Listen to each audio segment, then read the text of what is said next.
अस्सलामुअलैकुम, मेरा नाम मोहम्मद इलियास चिश्ती है और मैं इस वक्त मौजूद हूँ Chishti chemicals and engineering workshop Khanewal में।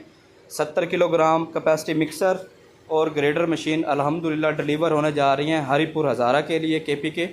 ठीक है, और Chishti chemicals and engineering workshop Khanewal की नेम प्लेट लगी हुई है। ठीक है, और ट्रायल कर रहे हैं हम। ग्रेडर मशीन 2 HP की मोटर लगी हुई है, घरेलू बिजली पर ये चलने वाली मशीन है। इस मशीन के ज़रिए आप सरफ़ को ड्राई कर सकते हैं, सरफ़ को दानेदार बना सकते हैं और सरफ़ के अंदर जो डली वगैरह होती है उसको क्रश कर सकते हैं। ठीक है, इसको आप सिंगल फेस चला सकते हैं घरेलू बिजली के ऊपर और हम आपको चलाकर ट्रायल भी करवाएंगे। ये एक्सटेंशन लीड है और स्विच लगा रहे हैं और ये इसका साउंड है और आवाज़ चेक कर सकते हैं आप।